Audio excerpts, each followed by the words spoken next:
physician member and one consumer member. Today, we will be a three-member panel of the board. We will have three members serving on each case and one serving as alternate, and we'll identify ourselves at that time. But I want to introduce all the board members right now. So to my far left, Janelle Moody, RN. Jeremy Cummins. Mary Stewart, I'm an RN. Carly Walker, LPN. And then I want to introduce Pamela Ratliff, who is the special assistant to the Attorney General, and she's our hearing officer today. Pamela. Good morning, everyone. Morning. Today's date is April the 7th, 2025. The time is 8:40 a.m. We're located at the Mississippi Board of Nursing offices in Ridgeland, Mississippi. And the first matter today will be in the matter of license number R868169 issued to Tanya Michelle Irvin Simon. Case number 2025-0034, restoration request. Again, my name is Pamela Ratliff. I'm Special Assistant Attorney General, and I'll be serving as a hearing officer today in today's matter. My role during the course of the proceeding is to rule on objections to questions or evidence raised by the parties and to see to the orderly process of the proceedings and to ensure that the proceedings are conducted with applicable laws and rules. This is an administrative proceeding. It's not a court of law, so the formal rules of evidence and civil procedure do not apply. We're not bound by those. I may, however, use them as a guide in the proceeding, but again, this is an administrative proceeding. At this time, I know the board members have just introduced themselves, but I'm going to ask them to introduce themselves for the record, and please identify if you'll be serving as the alternate today in this matter. Janelle Moody, RN. Jeremy Cummins, LPN. Mary Stewart, RN. Carly Walker, LPN, alternate. Okay. Will the attorney representing the board please identify themselves? Brandon Walker. Is the licensee Ms. Simon present? Simon, yes. Simon, sorry. And are you represented by counsel? Yes, ma'am. Counsel, would you please identify yourself? Yes, ma'am. I'm Lisa McKay with the law firm Curry Johnson and Myers. Are there any witnesses that will be testifying today?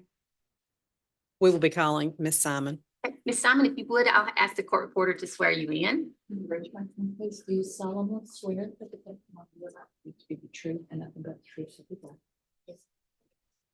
Are there any preliminary matters? Yes, Your Honor, we have B1 through B11 we'd like to introduce. I believe for Ms. Simon, they have P1 and P2. And maybe I'll let Ms. McKay speak to that. Yes, that's correct. We have P1 and P2, which primarily consists of her restoration application and all the applicable exhibits to that, as well as full drug testing results, AA calendars. Those were supplemented up through, I believe, the end of last week. So they will be up to date. And that's why there's actually a P2. Okay. And we do, I'm sorry, that we do have something that Ms. Simon brought to my attention this morning. It's some awards that she's won, patient letters that families have written for her over the years. We wanted to offer those to the extent that they would be relevant to the board's decision today. But I spoke with Mr. Walker, and we may want to offer these under seal just simply because obviously they've got patient names in them, and we did not want to have a problem with that. But we did want to have these for the board's consideration if that is okay to do those under seal. First, any objections to B1 through B11? No objections. Mr. Walker, any objections to P1 to P2? No, Your Honor. And the additional records, any objection to those under seal? No, ma'am. So we want to identify those as P3? That'll be Under fine, seal. Your Honor. Thank you.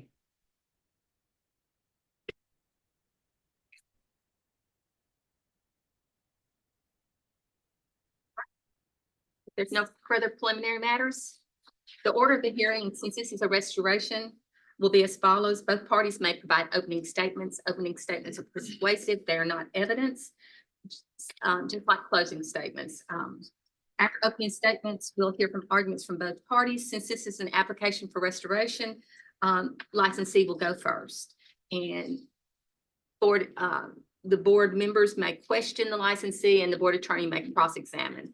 Once the licensee rests, then the board may put on any rebuttal and You may cross-examine any witnesses put on by the board, and the board may also examine those witnesses. After that, we'll have closing statements. Closing statements, again, are persuasive. They're not evidence. The board will then go into deliberations, and then the board will render their decision today. A formal order will be issued within 45 days of today's hearing. But you'll get the outcome today. All right. Nothing further. You may proceed. Thank you, Your Honor. Again, my name is Lisa McKay. I'm here representing Ms. Tanya Simon. We are here today with her petition for restoration of her registered nursing license. She has been under voluntary suspension since June of 2023. I believe the final order of that was actually entered in October of 2023. The ASP that was put in place at that time allowed Ms. Simon the opportunity to come back before the board at the 1-year point to ask the ladies and gentlemen of the board for restoration of her RN license. And so, of course, that year ran in October of last year, and we were put on the docket for today. We're here today certainly with offering all of the specifics that have been provided by document of the things that Ms. Simon has done in the last couple of years to hopefully satisfy everything that needs to be done for her to be able to get her license back under whatever circumstances the board so chooses. And I won't belabor any of those points, but I did want to ask Ms. Simon today to expound on a few of those things that I think would be pertinent for the board's consideration. Thank you. Mr. Welcome. Thank you, Your Honor. Today, Ms. Simon is asking the panel to restore her nursing license. Ms. Simon has had a long history with this board that goes back to 2013. In 2013, she signed an affidavit with the RMP, which is the Recovery Nurse Program. In that, she admitted to diverting fentanyl, Percocet, and morphine for approximately 6 months. Then 5 years later, in 2018, she did successfully complete that program, and all the restrictions that were placed on her license were removed. Then 5 years after having those restrictions removed, in July of 2023, her license was suspended pending a hearing. And as Ms. McKay alluded to, she surrendered her license then because she admitted to diverting, once again for diversion. She also admitted in that she was tampering with the Dilaudid vials and said that she would glue the tops back on and put saline in the vials. So in considering her restoration request today, the board would ask that state would ask that the panel to consider how long it's been since she's practiced nursing, any circumstances that led to her losing her license, her ability to practice nursing safely, her conduct since she lost her license, her compliance with all the restoration requirements that are in the exhibits today, any outstanding fines and penalties, and lastly, if the public will be protected if her license is restored. Thank you, Your Honor. All right, Ms. McKay, you ready? Yes, Your Honor. We would call Tanya Simon as our witness. May we stay seated, Your Honor? That's fine. Please state your full name and address. My name is Tanya Simon. I live at 189 Fawn Cove. Can we put the microphone to her? Yep. Is that better? Better? Not quite. Okay. Unlike me, Ms. Simon is soft-spoken.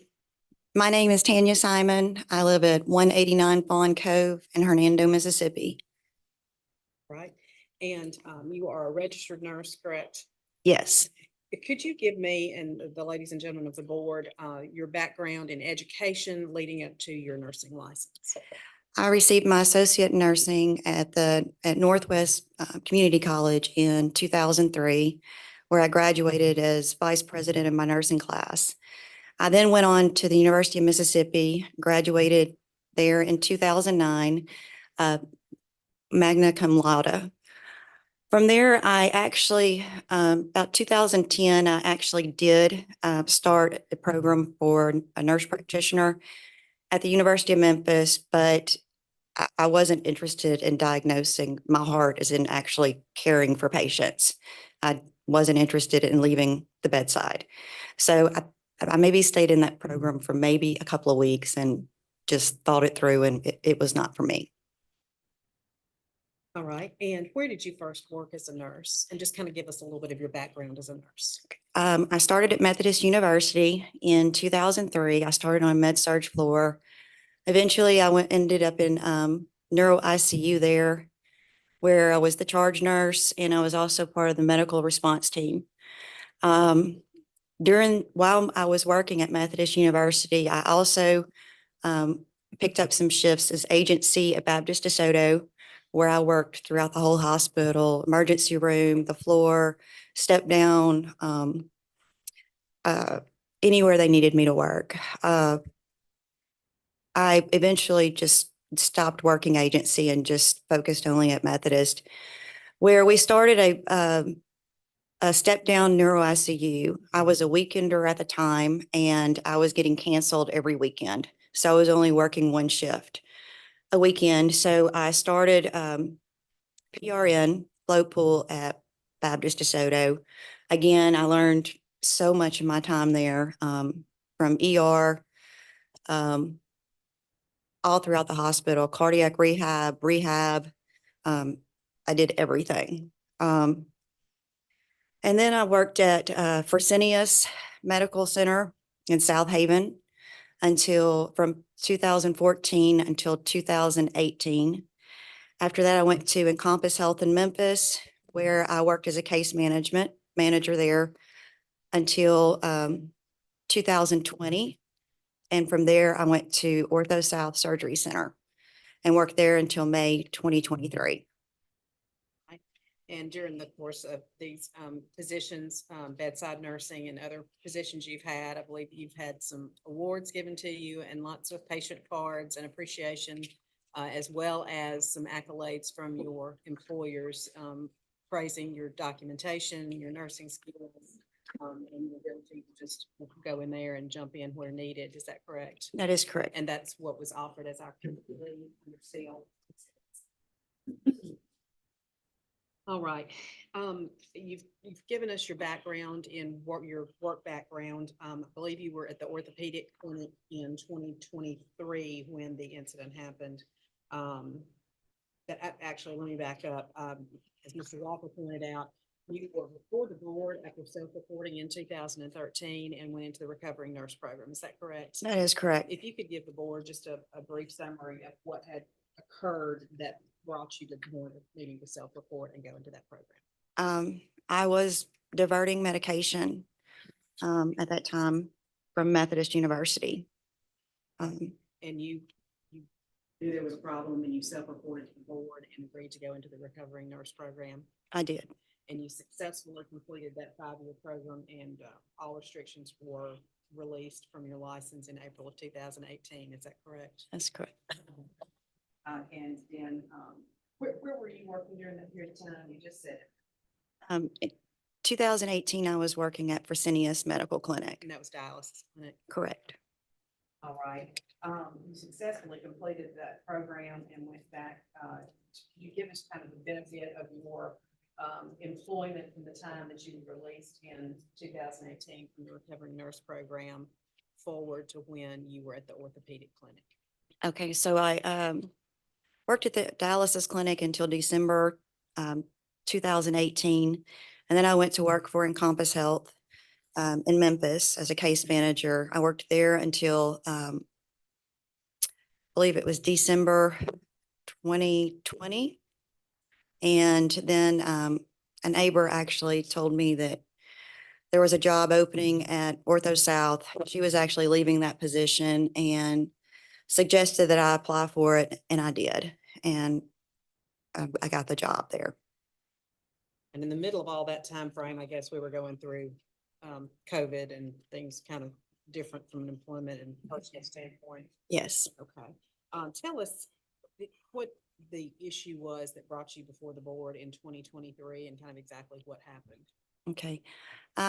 First, I want to say I take full responsibility for my actions. I know what I did was extremely wrong. I am an alcoholic and an addict. You know, part of being an alcoholic and an addict is you overdo things, and that is definitely, I think, shown in different aspects of my life. I was working at Encompass and COVID hit, and I had so much fear from COVID. Just in general, I was a nurse. I also developed a resentment at the time because my family was at home. I was working 40, 50 hours a week, every week. I was exhausted. Um, you know, AA meetings, went to Zoom. Again, I was working a lot and, I stopped going to meetings.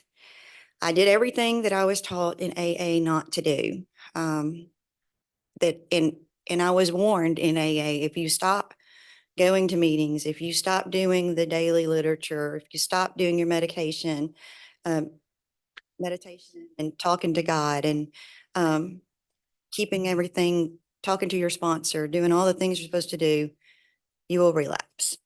And I did. And I just want to say that, when I relapsed, after I did, a couple of months into it, and I, I have never felt such shame and such guilt in my whole life.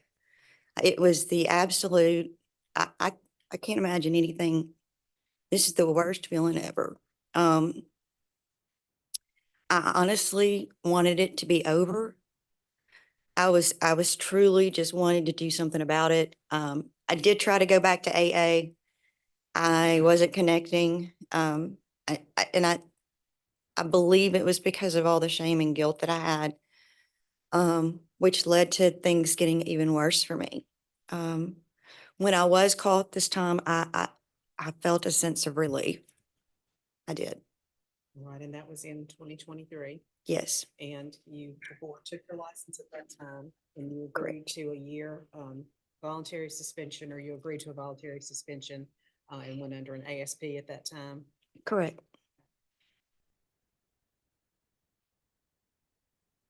Talked about what led you to the problem you had in 2013 and going into the recovering nurse program. You've talked about the period of time after 2018 where you relapsed, and I understand you're not blaming that on anyone but yourself.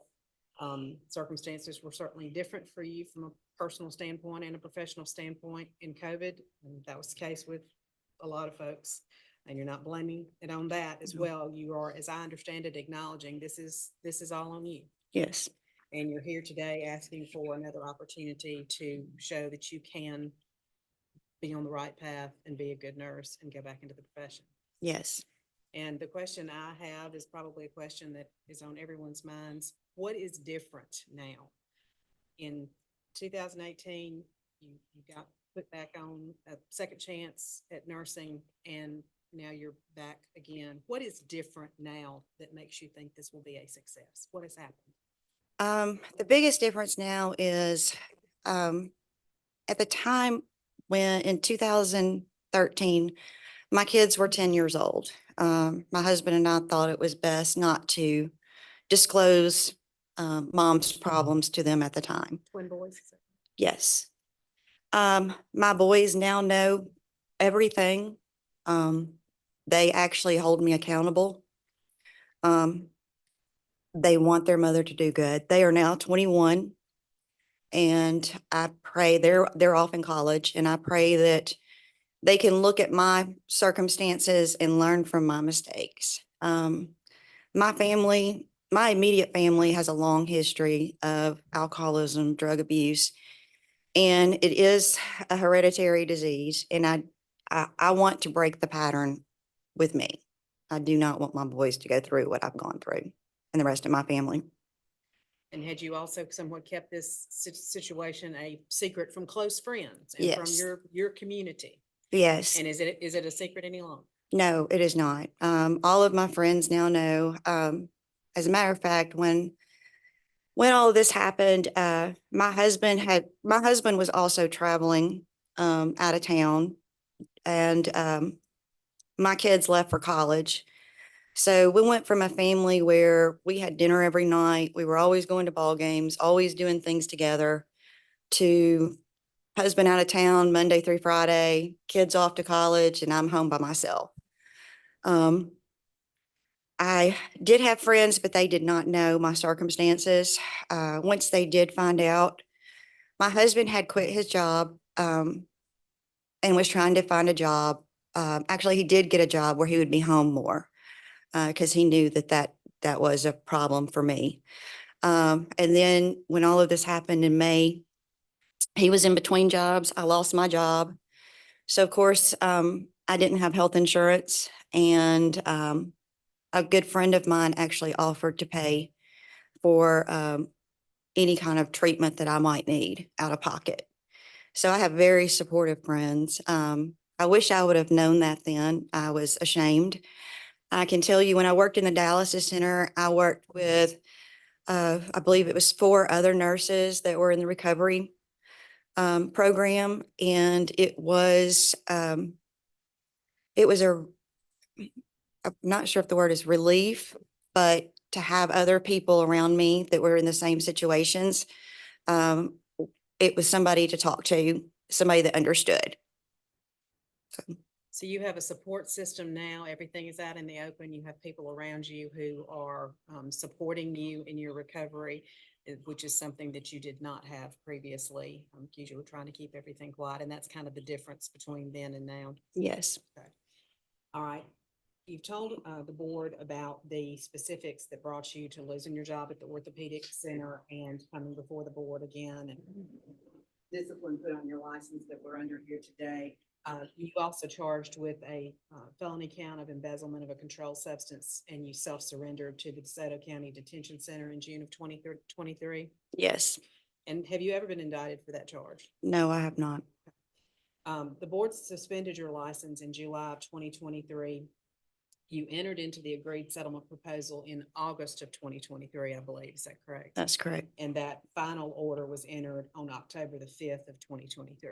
Yes, And in that settlement, you agreed that the voluntary surrender would stay in place for a minimum of a year from the date of the final order. And that year was up as of about 6 months ago in October of 24. Is that correct? that's correct. Right. You have presented the board with your petition for restoration that has a number of exhibits, and you followed along the checklist that needs to be presented with your petition. Is that correct? That's correct. I'd like to follow up a little bit on the specifics of the things that are presented and the things that you have done in your recovery since your license was suspended. As I understand it, you initially underwent an evaluation by, I believe it's Dr. Lee, that's on the board's approved assessor list. Is that correct? That's correct. All right, and those records also in your packet. Yes, Okay, and you went under a therapy for, I believe it was a year and about 3 months at Region 4. Is that correct? that's correct. And those records are also in your packet. correct? Yes, And I believe there is a letter in there sort of summarizing that they are of the opinion that you are now in a recovery position and able to practice nursing competently under their guidelines. Is that correct? yes, And that therapist was Victoria Abbott. Is that correct? that's correct. And I believe all the documentation is also a part of the record. And that's the E35, just for clarification. Including, outside of the therapy, you also have been an active participant in AA. Is that correct? That's correct.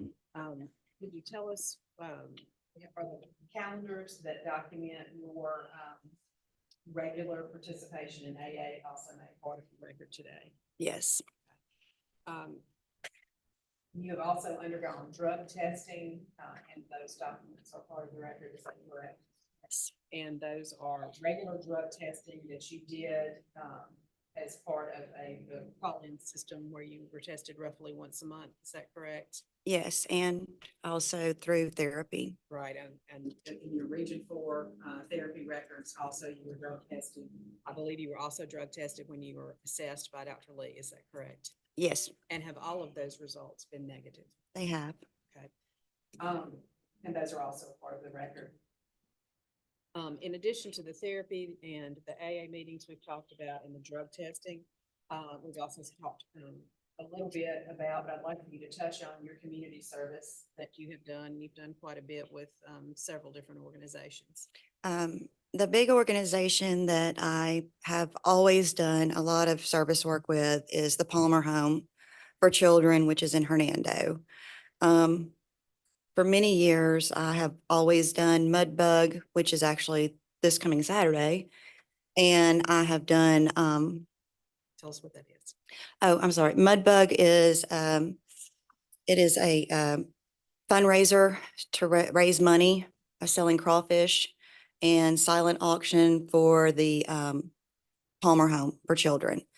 I've done a radiothon for the Palmer Home.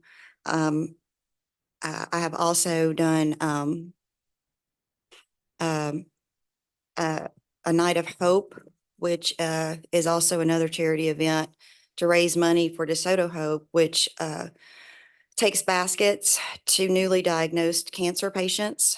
So it's raise money to fill the baskets. I did a masquerade dinner, which was for the Heart Children's Advocacy, which raised money for child abuse and child trafficking. I do DeSoto Hope every year. That is one of those big ones that I do. And I also worked with the Trinity Healthcare. There I did non-medical, but what Trinity Healthcare is it is healthcare for people in DeSoto County who do not have any kind of insurance. So it's based on sliding scale. I did office administration there as volunteering. And then I also did volunteering with my church where on the weekends we would go to different areas in DeSoto County and just play with the kids that were that were less fortunate. All right, thank you. It sounds like you've done ongoing work with a lot of children's charities up in the South Haven, Hernando area. Is that correct? That's correct.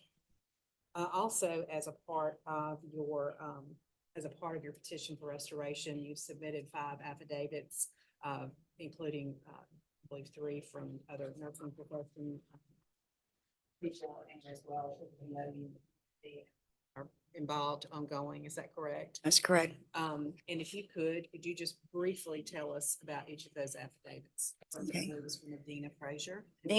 Dina Frazier is a nurse who I worked with at Fresenius Healthcare. We have stayed in touch off and on throughout the years. And she is somebody that has always supported me.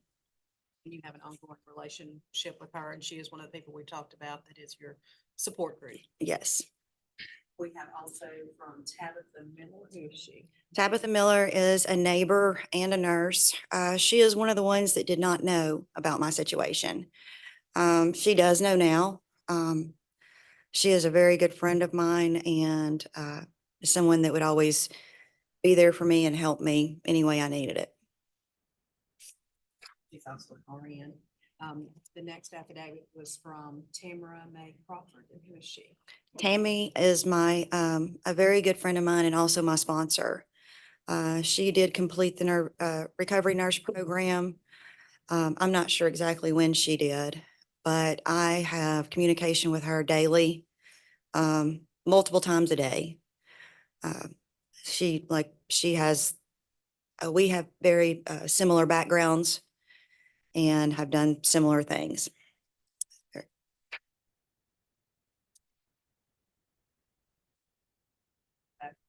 also a part of the packet. And Danny Snyder, tell me about it. Danny Snyder is now my boss at my current occupation. He is the owner of Exercise Unlimited.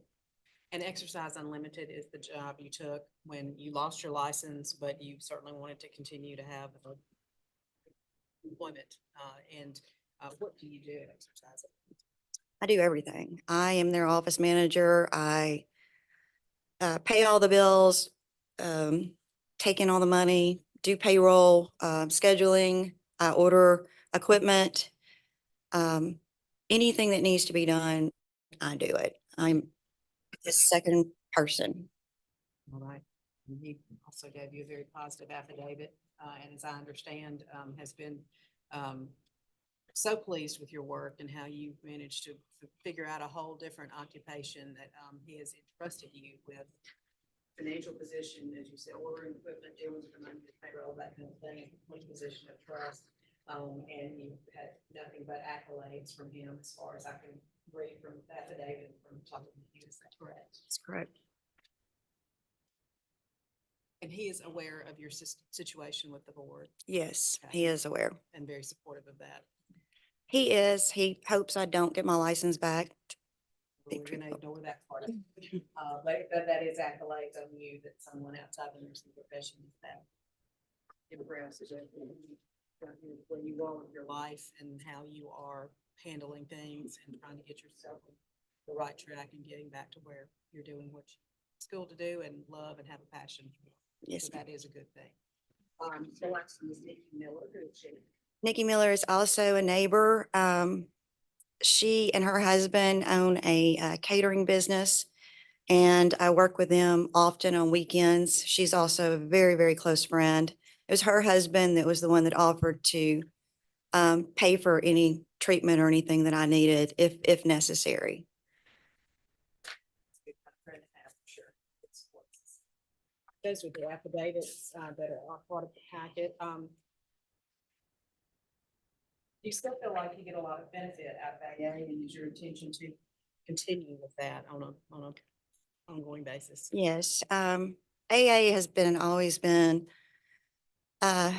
very true to my heart. I've always gotten more out of AA than anything else I ever did. It's the fellowship of AA. We have dinners, women's dinners that I'm a part of. The fellowship is just really big in DeSoto County. We have monthly birthday parties where we celebrate other people, other members of AA. We have what we call the before and after meetings, where we sit together outside and talk and just hang out before and after meetings. So yes, Did it pretty much underscore the value of AA to you in your life and your recovery and your continuing recovery when there was a period of time way back when that we talked about that you stopped doing that back when they went to Zoom and then it just got easier and easier not to go there? Does it underscore to you? You've got to stay with the program.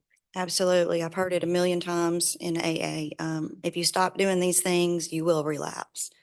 And I just hope, I'm an example of that. And I use that in meetings now for other people to show them that this is real, this is serious. So you've used your experience and your background to try to help others to get out of the situation you were in and help them to move forward as well. Yes. Another part of your petition is certainly your continuing education that you have completed. For the record, those courses are listed on MSB and 38, and the certifications are also part of that petition.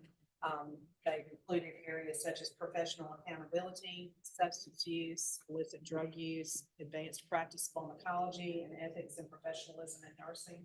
Is there any particular of those CMEs that you feel like are more relevant to your recovery and have been helpful to you? Yes, the professionalism in nursing, it was about admitting your mistakes, and then just following through with doing the next right thing and then forgiving yourself. That has been the hardest thing for me, is for me to forgive myself. I did get something out of all of them. The illicit drug use in the United States really went into all the different drugs in the United States and the effects on children, which has always been very true to my heart. And accountability in nursing, again, it is making sure that if I do make a mistake, to admit to it, learn from it, and do the next right thing. Right, thank you. Did you recently receive a letter from the Office of Inspector General that you have been placed on the OIG exclusion list? I did. And so you understand that even if you get your license back today and under whatever circumstances the board may choose, that there are still restrictions that have been placed on exactly what type of nursing job you can take based on the OIG exclusion letter. Yes.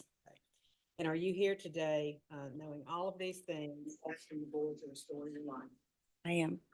And you understand that the board, in their discretion, may put whatever type of restrictions, time limitations, whatever they feel is appropriate, or may simply decide not to grant your petition at all, and you understand that. I do. And knowing all of those things, are you here asking for the board to give you the opportunity that you can go back to nursing and restart and rebuild your career, and you are committed to staying in recovery and being a part of a good, healthy community in that way, and keeping in contact with all of these resources that you understand now are so important to you staying in a good position. Yes. You feel like with this experience of having gone through what you've gone through with these various things has really has been a learning experience and something that you feel confident in, that you have keep staying on the right road now, and you're ready to do that going I do. forward.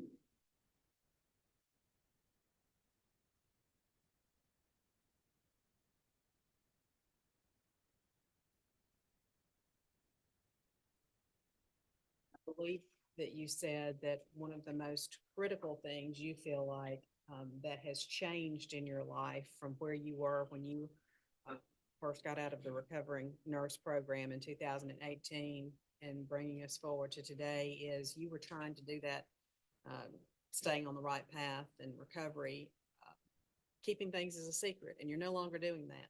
That's correct. And you've got the support of your now 21-year-old twin boys. You've got the support of your husband, who's in fact changed his employment life to be more present and be with you. And you've got a support system within your community, not only your AA sponsor, but all these people that we've talked about that are in your life daily, who now are very aware of your situation and very supportive and a part of your community in your recovery path. Yes. Attend to the witness. Mr. Walker? Yes. Good morning, Ms. Simon. Morning. I knew she would. Ms. McKay got most of the questions I had, so I have just a few. Back in 2013, you may have touched on this. Can you tell us what started that when you started diverting? What can you tell us about what led to that? Again, I take full responsibility for all my actions. But as I've mentioned, my family, no one in my family has died of natural causes. My youngest brother actually committed suicide right before them. And I didn't know how to cope with it. And I didn't know what to do. And I obviously chose the wrong path. I have a long family history of drug and alcohol abuse. He was definitely a drug addict. Sorry.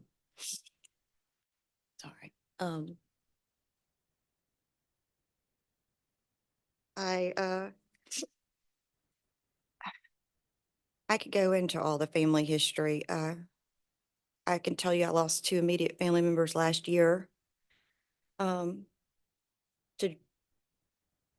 similar situations. And I do have the support now that helped me through both of those situations. Because you went in and I mean, it looks like you had, I can't say for everything, but because you successfully completed that program 5 years later, I believe it was a 5-year program, correct? Correct. So you were good for then. Was there a specific drug that you started using before 2013 or before the incident happened with your family? When did you start? I guess is where I'm going. In high school, I used marijuana. My husband has always been my husband has never done anything. So when I met him in high school, I used marijuana. After I graduated from high school, I did not really do marijuana anymore. I did drink alcohol. I met my husband when I was 21, and my husband has always been against drugs and alcohol. And um, he just, he's always been a good support for me on that. So again, when it happened in 2023, it was fentanyl both times. Was that correct? Yes, Would you say just that's your drug of choice, or was your drug of No. choice? no, fentanyl is not my drug of choice. What was your drug of choice? In 2013, morphine was, but I actually developed an allergy to morphine. And in 2023 was Dilaudid. And in 2023, and you may have said this again, I'm not trying to beat a dead horse. What, was it another family incident that triggered it again In for relapse? in 2023. Yes, ma'am. It was just being alone. Everybody left the house. We went from a very, very tight-knit family to nobody was there. And you said it's different now because I just think you've alluded to it several times. You have a support system now and you're not really hiding it. That's kind of the difference? That is, So I guess, my real question is because you think it's fair to say that you, based on your history, you have a pattern, that you've shown a pattern? yes, I guess. And life happens. So I understand you have a support system now, but if something happens, what do you have in place to ensure you don't relapse again? Well, I think I can prove from last year. I did have two big incidents happen last year. One with my father and then my older brother. And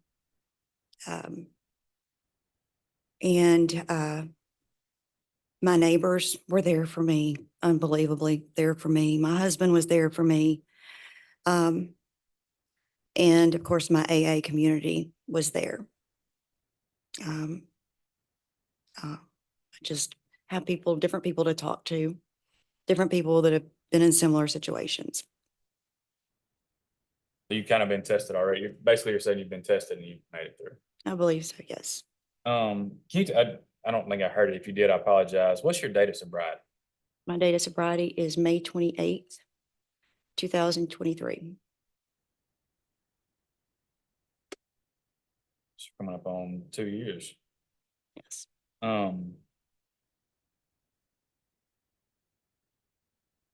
Do you think that, because if the panel does grant your license back, that's essentially a access to controlled substances again, correct? So do you think you'll be tempted in any way? I do not, but I plan to look for jobs away from controlled substances. I think that my nursing career, I have a lot to offer, a lot of different fields where narcotics is not available. But if they are, that guilt and that shame that I felt, I never, ever, ever want to go back to that place, ever. That was really, really bad. So would you be willing, or are you willing, if you do get your license back, to drug test and go to AA meetings and all that? I'm willing to do whatever the board asks for me to do. So I'm not trying to put you on the spot, but if you were sitting on the panel, what would give you concern about giving you your license back today? Relapse. I have no further questions, John. Can you redirect? Just one question, Ms. Simon, and I don't want to beat a dead horse either. Mr. Walker asked you what would give concern, and I think the obvious answer is relapse. And do you think that you're being honest with yourself and you're being honest with this board, that is just part of the process, that's always there? But do you feel like, and I don't know quite how to put it, but it's that you are a different person today because of what you've been through with your family, a lot of what you just said I was not aware of. But do you really feel like you have turned that corner and you are putting yourself in a place that is a good place and a place that you want to stay permanently? Yes, I do. Alright. Most definitely. I'd ask the board members, did they have any questions?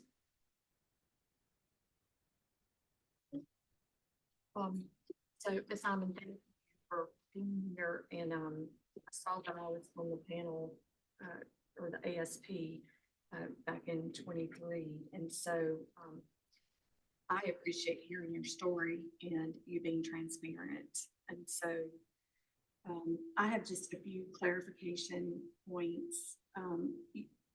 When you left the case manager position you had at Compass in December of 20. Um, I yes, think yes. 12-18, you worked there from 12-18 to 12-20. I believe I made a mistake on my packet. I did notice that, I think it was just this morning. I worked at Fresenius Healthcare until December of 2018. And I started in Compass in 2018. And then why did you leave Compass in December of 20? My neighbor called me and told me that there was a great position opening at Ortho South. She was actually moving to Nashville, and she said I should try to get it. You didn't leave the job at Compass until you had secured this other position. Correct. Now, you said in 2023 at this ortho clinic, I believe I read this somewhere, that you were caught diverting. So you did not self-report at that time. You were caught. Correct. So can you talk a little bit about that? I mean, with the history, recognizing this is a problem, having gone through what you went through, you didn't recognize I have a problem and report. You waited until you were caught. I did actually recognize I had a problem, and that's where that unbelievable guilt and shame came in. And it was unbearable. I did try to go back to AA meetings. I wasn't connecting. I was still just feeling the guilt and the shame from what I'd done. I can tell you, when I went to Lakeside in 2013, I was told that if a nurse comes in for drug abuse, that they have to be reported to the state. And so I was hoping that I could stop myself, but I couldn't. Just the guilt and the shame. It was unbearable. So who knew about your relapse when you were caught in May of 23? Did your husband know? Did any friends know that you were using again? No, I guess how did you keep that from them? I became quiet, withdrawn. And your testimony today is that you have people around you now, 2 years later, that would recognize that you were having a problem if you were to relapse again? Yes. Like I said, at the time, I withdrew from everybody. I stayed to myself. I didn't go around people. I didn't want people looking at me. I avoided everyone I could. My husband didn't start the new job until May, so he was still working out of town a lot. And my kids were gone to college. Um, Now, if I go a day without talking to my neighbors, and their neighbors, they're relatives as well. They speak to each other. So So you see this as I think what you're saying is that you have a network as opposed to depending on your husband, for example. correct. I don't hear you saying it's anyone's responsibility but yours. At the same time, you were married at that time and your husband knew that you had a problem and your behavior was different. And there wasn't an intervention until you were caught. Correct. But I also, my husband had started working a job out of town where he hadn't been. So he knew that I was upset and didn't like him being out of town all week. So I think that that also, helped me to hide what I was going through. Now, you talked about, and you do have, those 5 affidavits, 3 from RNs. And you said that when you were in dialysis, it was really helpful that you had, nursing colleagues that were also addicts. And so they knew they were in recovery. And so they understood and you felt, don't remember your words exactly, but the essence was you felt more comfortable there because you didn't have to hide or feel shame because you were around nurses that experienced the same. Is that correct? Yes, ma'am. And then you left dialysis within 6 months of your restrictions being lifted. So what led you to do that? Like, why would you leave dialysis when you are saying that's where there was a core group of nurses to support you? I felt like I was getting older and needed a job behind a desk. So would you make that same decision? No, I would not now. Because Tanya's, not Tanya, that's, you, I'm sorry, I forgot, whoever it was that you worked with in dialysis.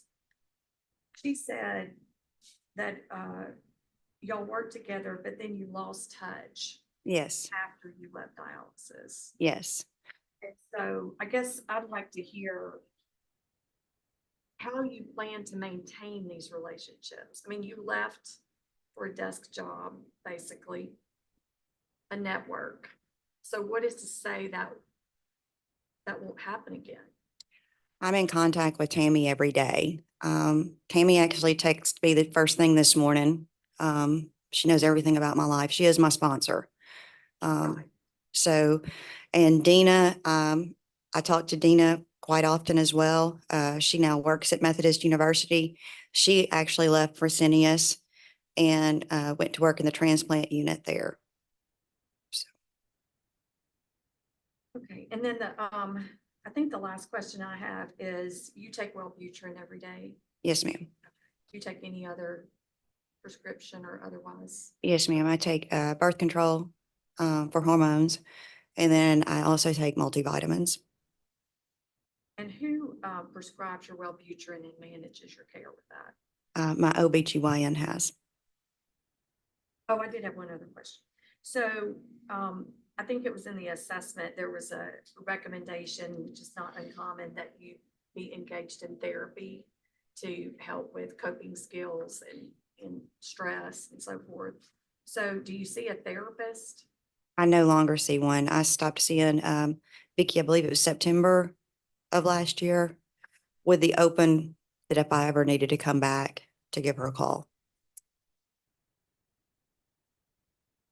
Have you felt the need to check in maybe every 6 months or a year or something like that, just to? I have not. I do plan to email her today after this board meeting, and just give her an update of my circumstances. Thank you, appreciate Mhm. I do have one question. If the board were to restore your license, do you have a specific area of nursing or job opportunity in mind that you're seeking? At this point, I do not. I know it's going to be very difficult for me, with the OIG restrictions. I'll just have to see where that takes me. I imagine that it won't be around, it will not be a bedside position. I imagine it'll be an office or somewhere holistic, or I really don't know. Something maybe ageless men or something like that. That's what I imagine. Got a couple of questions for you. My first question goes back to 2013. I know that's a ways back, but we have to consider this. How long were you diverting before you self-reported? It was about 6 months. And you self-reported. What led you to self-report? I was at work, someone noticed that fentanyl was missing. pretty much you were called. Yes, And fast forward to 2023, it says in the report that you admitted to diversion of Dilaudid fentanyl and that you had been diverting from 12 of 22 to 5 of 23, which was 6 months. I wasn't completely sure of when I started. I just knew it was cold. And I did the longest I could possibly. I overextended just to be on the safe side. But there again, you testified that you were called. Right, correct. So in neither occurrence have you identified your own problem. You were called both times. Right. In 2023, though, I did know I had a problem. I did not know what to do. At what point through this 10-year period did you start identifying as an addict? When did you know you were an addict? I always knew I was an addict, in 2013 when everything began. And I can look back and, after what I've learned and just go back to the alcohol use, from when I was 21 and look back at that and see.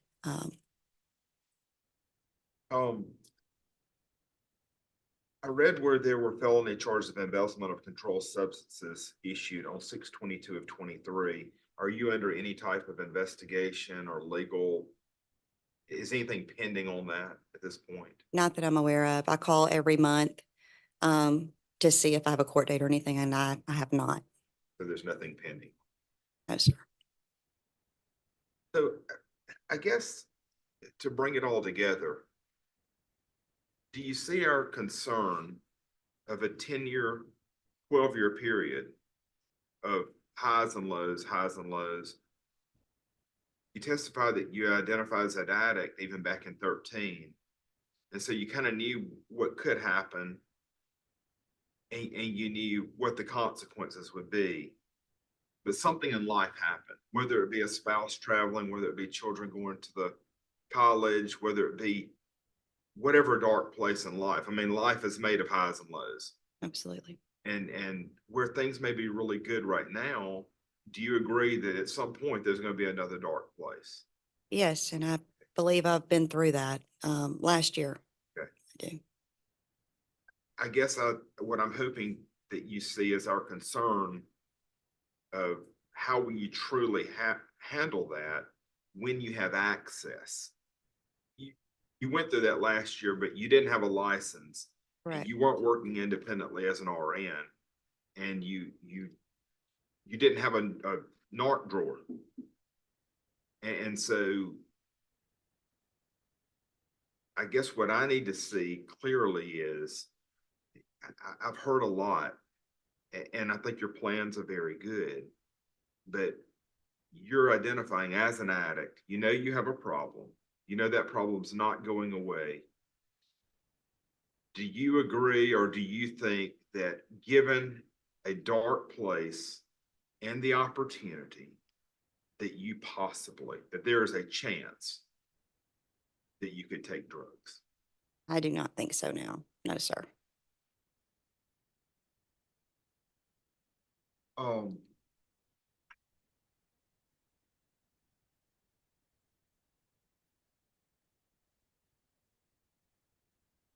You understand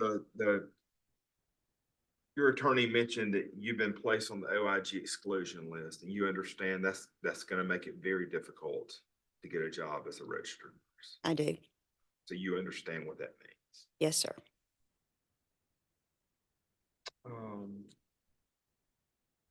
And so I have a concern, and my question is this: why did you stop seeing your therapist? I think Dr. Stewart asked the question, were you still seeing your therapist? And you said maybe you saw him 12 or 13 months, something like that. I don't remember exact time you said, but you said that you're no longer seeing your therapist. I think if we looked at nurses, there's a large number of nurses for many different reasons, not just drug addiction, but many different reasons that they see a therapist. I've seen a therapist before for different reasons, not drug related, but many people have seen therapists, and many people continue that just to kind of keep that line of communication open. And so I've heard a really great game plan from you. But it almost feels like that there is, I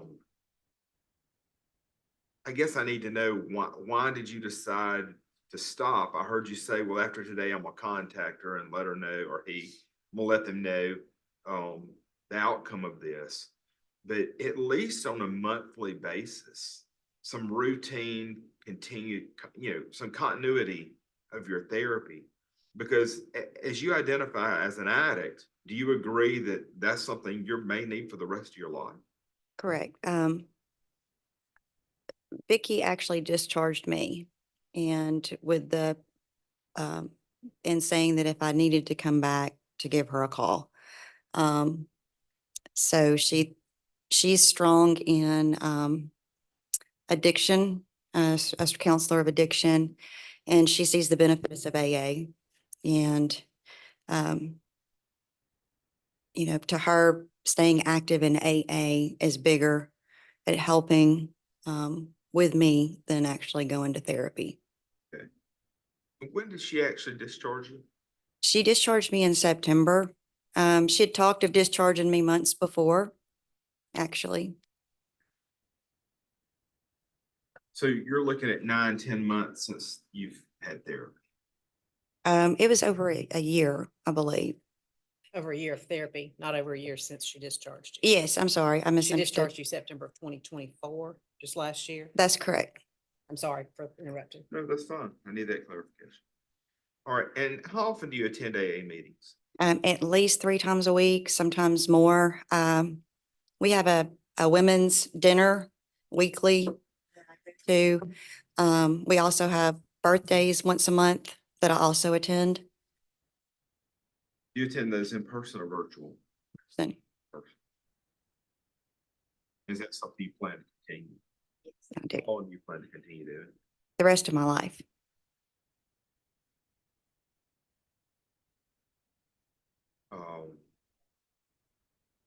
You stated you identify as a sobriety date of May the 28th of 2023. That's correct. Any other questions?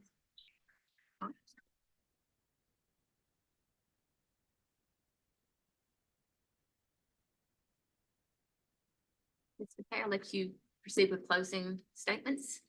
I wanted to ask one follow-up question. That's on some of the questioning that she had. It'll be very brief. Ms. Simon, I believe you also drug tested June 1st of 2023, which was, right as your problems with the board were beginning in 2023. And that test was also a negative. That's That was with correct. Dr. Lee, and that's part of our record. Yes, that's correct. All right, and thank you. I'll proceed with a very brief closing. The questions from the panel about concerns of relapse and what's going to happen if you're out there with narcotics access again, I think there's some of the most, probably the critical issue to this. And nobody can predict the future, certainly, and every one of us, as we sit here, we don't know what tomorrow's going to bring and what trials and tribulations we're going to have. But honestly, I think that Ms. Simon has done everything that I can see that she can do to put herself in a position to stay on the right path. And I guess this is one advantage of having had a previous failure of coming out in 2018 and having a problem again in 2023 is, and she testified to the fact that she sees where she went wrong. They tried to tell her, don't get out of AA, don't do this and this and this. And they were right. She also did not have a support system back then. She was trying to do it all herself. She was trying to keep it tight, keep it close to the vest. As she testified, and her husband started being out of town all the time, she didn't have that close, everybody looking at her day to day, and she just kind of withdrew in herself. She knows that was a mistake. She knows that was a recipe for disaster. And she is sitting in a different place today. And no one can sit here and predict the future, as we've said, but I think as far as the things that she can control, and what her testimony has shown today, and certainly what the documentation is in this case, she's in a different place than she was. She has put herself in a position to be successful, and she now has the people around her, and a lot of people in a lot of different aspects around her, from an employer to AA sponsor, to her neighbors, to her husband now being at home, to her sons who are now adults themselves and know the problems Mama has been through and are supportive of her. And she's put herself in the position to be successful, and she comes before the board today, asking for that grace that, is entirely within the board's hands, and to handle it in the way that you feel is appropriate. But to the things that she can control, we're just here to ask that the board consider all of those things, and to grant her license back under whatever parameters this board feels are appropriate. Again, of course, knowing that there's the additional backstop of the OIG exclusion, it's 5 years, potentially 3, but potentially 5 of those exclusions as well, which is, board has pointed out, are gonna make it very limited in what she can do, and it's not gonna be necessarily a situation where she's just put out there into whatever category of nursing is available. And I think she has shown that she wants to do the right thing, and she maintained gainful employment, worked herself into a position of confidence in doing things with things that weren't nursing, but financial, payroll, all of that, with the job that she has maintained since she lost her license.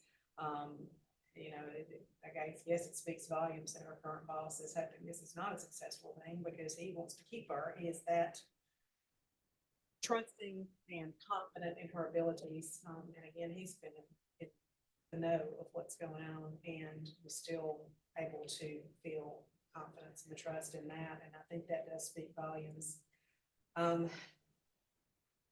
All of this it kind of speaks for itself at this point, and I think Ms. Simon and I are here today just to ask the board, give her the opportunity to prove herself and to prove these things that she's shown today through the documents as well as her testimony. Mr. Walker? Yes, thank you, Your Honor. I think Ms. McKay just said it, her history kind of speaks for itself, and looking at the documents and what Ms. Simon has done in her past. And so I would just ask the board to, it's, the board's duty is to protect the public. And so in considering granting Ms. Simon her license back, there's some factors that I said them in my opening, but I'll list them again. I just want the board to consider those when you consider her history and the pattern that she has. Those factors are: how long has it been since she practiced nursing, the circumstances that led to her losing her license, the ability of her to be able to practice nursing safely, what she's done since she lost her license, and if the public will be protected, most importantly, if she does get her license back. Thank you, Your Honor. This time testimony is concluded. I will entertain a motion from the board to go into closed session to determine whether we have grounds to go into executive session. I'll make that motion. All in favor? Okay. Any opposed? All right,